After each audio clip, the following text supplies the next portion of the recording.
हरे कृष्ण। आज के श्री ईशोपनिषद के सत्र में आप सभी का स्वागत है। आज हम पढ़ने जा रहे हैं मंत्र 7।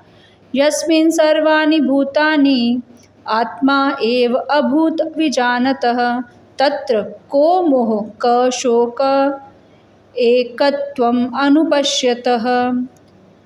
यस्मिन् जिस स्थिति में सर्वाणि सभी भूतानि जीव आत्मा चित्त कण या आध्यात्मिक सफुलिंग एव केवल अभूत की तरह विद्यमान विजानतः जानने वाले का तत्र वहाँ पर कह क्या मोह मोह क क्या शोक शोक एकत्वम गुण की एकता अनुपश्यतः परमान के माध्यम से देखने वाले का या उस तरह निरंतर देखने वाले का। अनुवाद। जो सदैव समस्त जीवों को आध्यात्मिक सफुलिंग के रूप में भगवान के ही समान गुण वाला देखता है वही वस्तुओं को असली ज्ञाता हो जाता है, तो फिर उसके लिए मोह या चिंता कैसी। तात्पर्य जगत गुरु शील प्रभुपाद जी के द्वारा। जगत गुरु शील प्रभुपाद जी की जय। मध्यम अधिकारी तथा उत्तम अधिकारी जिनका वर्णन ऊपर किया गया है, उनके अतिरिक्त अन्य कोई भी व्यक्ति जीव की आध्यात्मिक स्थिति को सही नहीं देख पाता। गुणात्मक दृष्टि से जीव परमेश्वर से अभिन्न है। जिस प्रकार अग्नि के सफुलिंग और अग्नि गुण की दृष्टि से एक है, फिर भी मात्रा की दृष्टि से ये सफुलिंग अग्नि के समान नहीं है, क्योंकि सफुलिंग में ताप तथा प्रकाश की जो मात्रा रहती है वह अग्नि के ताप तथा प्रकाश की मात्रा के तुल्य नहीं होती। महाभागवत को इनमें एकत्व इसलिए दिखता है क्योंकि वह प्रत्येक वस्तु को परमेश्वर की शक्ति के रूप में देखता है। चूँकि शक्ति तथा शक्तिमान में कोई अंतर नहीं होता, अतएव उनमें एकत्व का भाव होता है। यद्यपि विश्लेषणात्मक दृष्टि से ताप तथा प्रकाश अग्नि से भिन्न है, तथापि ताप तथा प्रकाश के बिना अग्नि शब्द का कोई अर्थ नहीं रह जाता।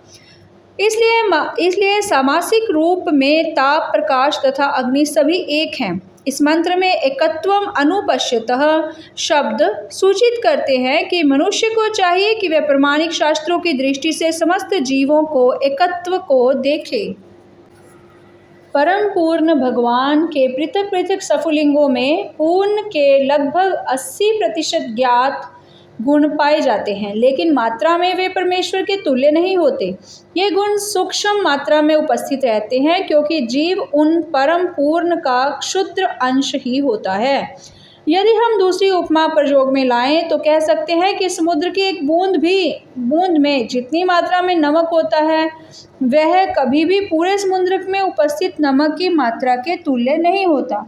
लेकिन एक बूंद में उपस्थित नमक अपने रासायनिक संघटन में सारे समुद्र में उपस्थित नमक के ही समान होता है। यदि गुण तथा मात्रा दोनों की दृष्टि से व्यष्टि जीव परमेश्वर के तुल्य होता तो उसके भौतिक प्रकृति के वश में होने का कोई प्रश्न ही न उठता। पिछले मंत्रों में बताया जा चुका है कि कोई भी जीव, यहाँ तक कि बलशाली देवता भी परम पुरुष के किसी भी प्रकार से बढ़कर नहीं हो सकते। अतएव एकत्वम का अर्थ यह नहीं है कि जीव सभी प्रकार से परमेश्वर के समान है। इतना संकेत अवश्य है कि व्यापक अर्थ में दोनों का एक ही अभिष्ट प्रयोजन है। जिस प्रकार एक परिवार के सभी सदस्यों का एक ही स्वार्थ रहता है, या कि राष्ट्र में राष्ट्रीय स्वार्थ एक ही होता है, भले ही नागरिक कितने विभिन्न व्यक्ति क्यों न हो। चूँकि सारे जीव एक ही परम परिवार के अंश हैं, परम पुरुष तथा इन अंशों का स्वार्थ भिन्न नहीं है। प्रत्येक जीव परम पुरुष का पुत्र है, जैसा कि श्रीमद् भगवद गीता 7.5 में कहा गया है। अपरा इयम इततु अन्याम प्रकृतिम विद्धि में पराम जीवभूतां महाबाहो यया इदं धार्यते जगत्। ब्रह्मांड के सभी जीव, जिनमें पक्षी, सरीसृप, चींटियां, जलचर, वृक्ष इत्यादि सम्मिलित हैं, परमेश्वर की तटस्थ शक्ति से उद्भूत हैं। अतएव ये सभी परम पुरुष के परिवार से संबंधित हैं। इनमें स्वार्थों का टकराव नहीं है। आध्यात्मिक जीव भोग के निमित्त हैं, जैसा कि वेदांत सूत्र में वर्णित है। आनंदमयो अभ्यासात् प्रकृति एवं संरचना दोनों की दृष्टि से प्रत्येक जीव, जिसमें परमेश्वर तथा उनका प्रत्येक अंश सम्मिलित है, शाश्वत आनंद के लिए है। जीव जो कि शरीर के बंधन से जकड़े हुए हैं, निरंतर आनंद की तलाश में रहते हैं, लेकिन वे उसकी खोज गलत स्तर पर करते हैं।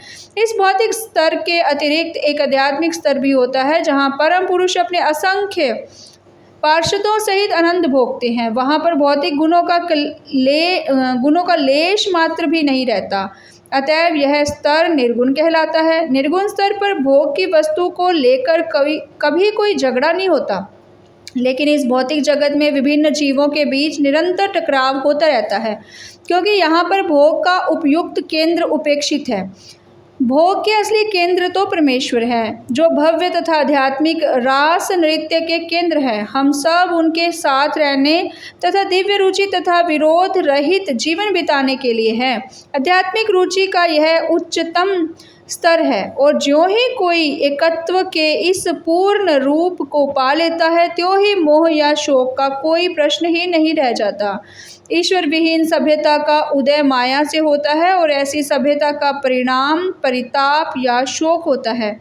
आधुनिक राजनीतिज्ञों ने जिस प्रकार की ईश्वर विहीन सभ्यता का प्रतिपादन किया है, वह सदा चिंताओं से ओतप्रोत रहती है, क्योंकि यह किसी भी समय ध्वस्त की जा सकती है। यही प्रकृति का नियम है, जैसे कि श्रीमद् भगवद गीता 7:14 में कहा गया है, दैवी हैषा गुणमयी मम माया दुरत्यया मामेव ये प्रपद्यन्ते माया में तां तरन्ति ते। कि जिन लोगों ने भगवान के चरण कमलों में आत्मसमर्पण कर रखा है, उनके सिवाय कोई भी प्रकृति के कड़े नियमों को नहीं लांघ सकता। इसलिए यदि हम सभी प्रकार के मोह तथा चिंता से मुक्त होना चाहते हैं और अपने विभिन्न स्वार्थों में एकत्व लाना चाहते हैं, तो हमें अपने सारे कार्यकलापों के मध्य ईश्वर को लाना होगा।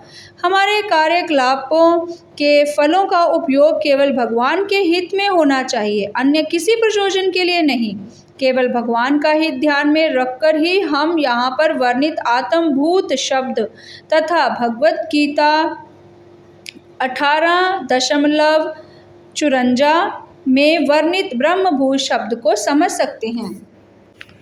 ब्रह्मभूत प्रसन्नात्मा न शोचति न कांक्षति समः सर्वेषु भूतेषु मद्भक्तिं लभते पराम। जिनका अभिप्राय एक ही है, परमात्मा तो स्वयं भगवान है और सूक्ष्म आत्मा जीव है। परमात्मा अकेले ही सारे व्यष्टि सूक्ष्म जीवों का पालन करते हैं, क्योंकि परमात्मा उन्हें स्नेह से आनंद प्रदान करना चाहते हैं।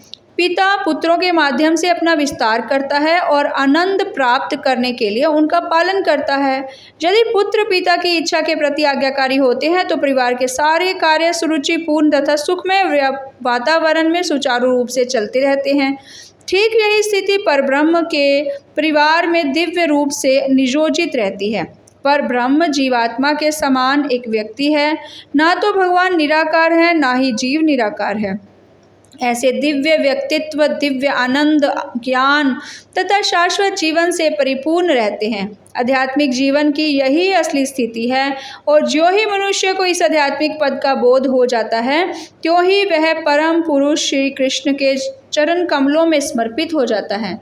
किंतु ऐसे महात्मा का दर्शन विरले ही होता है, क्योंकि ऐसी दिव्य अनुभूति अनेकानेक जन्मों के बाद ही प्राप्त होती है।